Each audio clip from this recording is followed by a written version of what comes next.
Hello everybody and welcome to this tutorial. Today I will be talking about some of the prerequisites that you will require if you want to follow this course through. One of the first things that you need to be familiarized with is your working environment. So for myself, I have chosen to use two Linux distros. One will be Fedora 20, which is the operating system that I am using anyway. And also I will install a virtual machine. That virtual machine will be Kali Linux. Basically, it is a Linux distro which contains a great deal of pen testing tools, so it's very useful in that sense. Don't worry about it. I will explain this process in great detail, how you can set the virtual machine up, how you can install it, and so on and so forth. However, should you be using Windows, that is definitely not advisable for this kind of activity. Primarily because since I'm doing this in a environment that I own, it doesn't really matter to me if I'm anonymous or not, but in the real world, all the pen testing that is done in the real world, you're always trying to anonymize yourself. You're trying to be as invisible as possible, as much as possible. You do not want them to figure out where the attack is coming from or anything of a kind. You want to wipe your trail or something of a kind. And Windows is really not good for those sort of things. So there, your anonymity level will be very low, and most of the tools that we're going to be using, they are native to the Linux environment. They were made for Linux. So some of them might not work under Windows. I have not tested them all out, but most of them will. So you can still use Windows if you like, because you're not hiding from anyone. But since I'm recreating the real life scenario here, I do need to actually use proxies, VPNs, and so on and so forth, just to show you how it is done, how you can do it. Also, for all the Mac users out there, if you're using Mac OS X, it doesn't really matter which version. Most of the stuff should work like no problems. The procedures are fairly simpler. The command line tools are the same. How you install them differs, but pretty much you will be able to run the same commands as me. So there shouldn't be any problems there.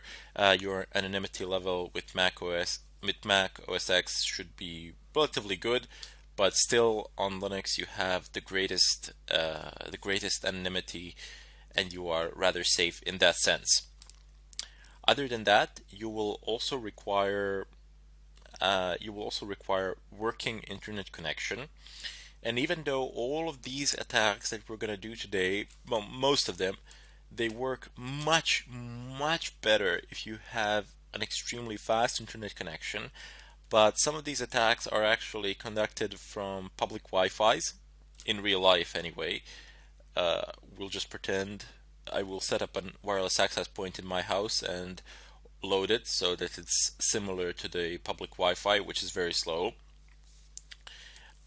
Some of these attacks, as I said, they go over public Wi-Fi's, and as we all know, and as we've all painfully learned, public Wi-Fi's are not the fastest internet connections out there. So primarily because you have a lot of people that are connected to them, and there's a lot of data going through. They're not the safest networks out there either, but as I said, if you want to absolutely anonymize yourself, and that is what some people do, they actually go out and hook up to a public Wi-Fi, or they go to a bar or something of a kind and conduct their attacks from there. Now, before they do that, they need to figure out whether the bandwidth of that Wi-Fi can sustain their attack. So they need to minimize it, they need to downsize it, and that is how they become absolutely anonymous. Anyway, the third thing that you will absolutely need, so these three things, these are the basic requirements. Everything else will pick up on the way. I will show you how to do it, no problems there. But these three things, I can't really show you how to. I can, but it's a bit pointless how to go to your ISP and hook it up to the internet and hook your telephone to the internet or something of a kind. But in any case, the third prerequisite is a working wireless card. And when I say working wireless card, most of the devices have them. Pretty much all laptops from 2005 or from 2008 were standardized with wireless cards. If you're using a desktop machine that doesn't have a wireless card, you should, but it's not. You don't need to. But however, if you want, you won't be able to follow through a portion of this tutorial. Then you should go out and buy a USB wireless card or something of a kind. They're pretty cheap. I don't know, 10, 15 bucks. So they're not that expensive, and you can get them pretty much anywhere. Anyway, as I was saying, what I mean by a functional wireless network card is that it is recognized by your operating system. So if you are using a Linux distro like I am, you need to make sure that that the kernel of this Linux distro actually has the necessary drivers for the wireless card that you are using at the moment. If you're probably using Atheros or Broadcom, Atheros should be fine. Pretty much Linux kernel support a large amount of Atheros devices, if not all of them, in terms of network cards, so that should be fine.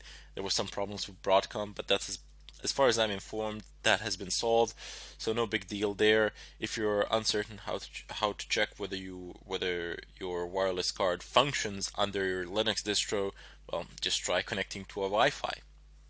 If you can connect to a Wi-Fi access point, if you can connect, obviously it works. If you can't, it doesn't work. But don't just hop to a conclusion that it doesn't work. Maybe it's just turned off or something like that.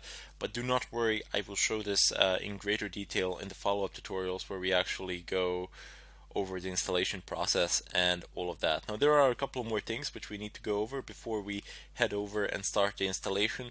I would just like to go over some basic some basic terminology that you will need in order to be able to follow this course, in order for you to be able to follow the future tutorials. In any case, I bid you farewell and I thank you for watching.